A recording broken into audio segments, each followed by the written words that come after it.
Hello everybody, this is Into the Happen. I am your host Paladin and these are the Turbo Sliders Unlimited news this week.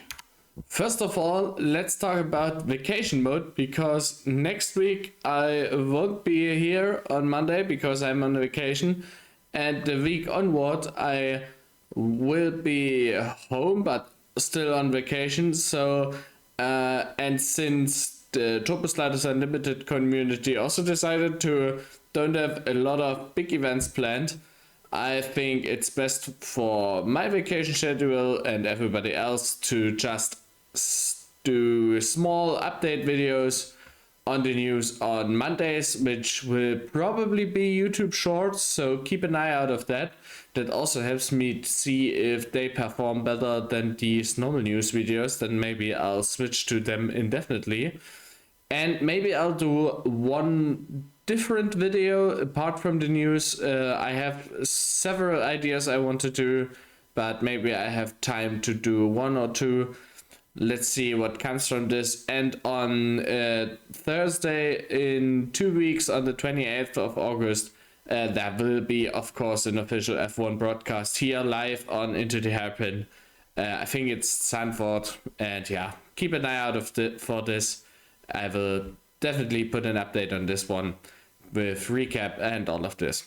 Anyway, let's move on to the week, because on Tuesday, so tomorrow, there's the Tuesday Summer Triple Heat with random tracks. Starts at 9 p.m. CST and it's automatically hosted on the number 3 Triple Heat server. On Friday we also have Triple Heat, this time the quote-unquote normal Triple Heat with random tracks, also 9 p.m. CST and also automatically on the number 3 Triple Heat server. On Saturday there is something rather special. First of all, it's the Milwaukee 100, because we had the Watkins Glen Go Bowling race, which is not an oval, and for everybody that just enjoys oval racing, there is the Milwaukee Mile, or the Milwaukee Mile is the track, the Milwaukee 100. With the OSC Argent 1 cars, the race starts at 21 CEST and it's hosted by Java on the event server.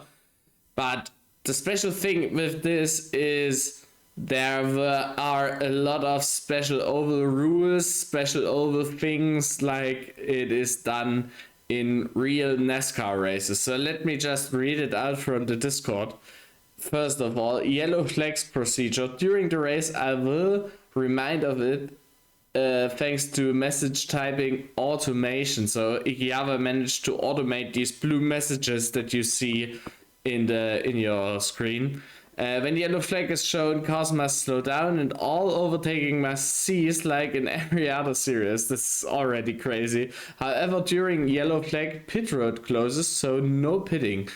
Pace car will come out, so there will be like a safety car that bunches up the field, then pit roads open and stuff like this. So everything like this is automated and you will read it in the chat. You can go over the message in yourself. It's in the tournament section of the Turbo Sliders Unlimited Discord.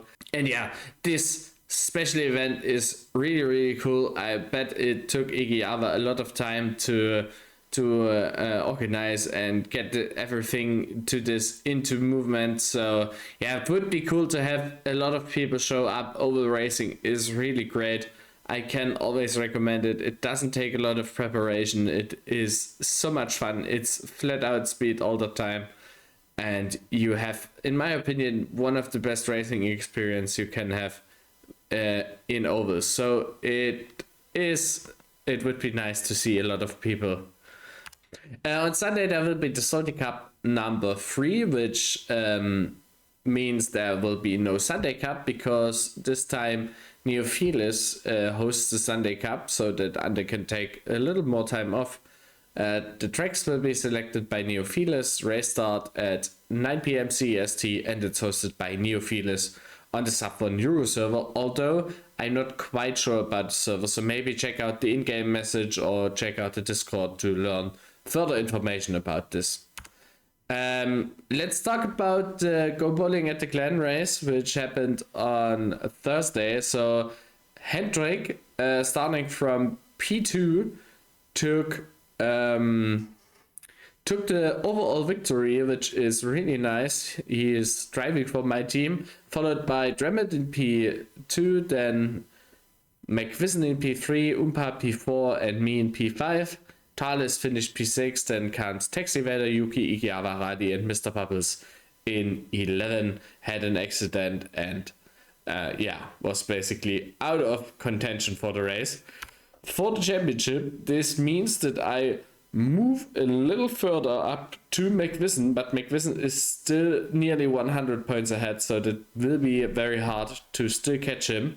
Igiawa loses position because he didn't finish so well, so it's McVison still in P1 in the championship, then it's me, Igiawa, Thales, Dremet, Cyberpunk, Umpa, Taxivader. Hendrik moves up another spot, Leipa loses a spot, Radi, Yehuda, Mr. Bubbles, Toby, Darren, Pera, Yuki, and Silver Sword in P18, and that's the OSCR standings right now, as it stands currently.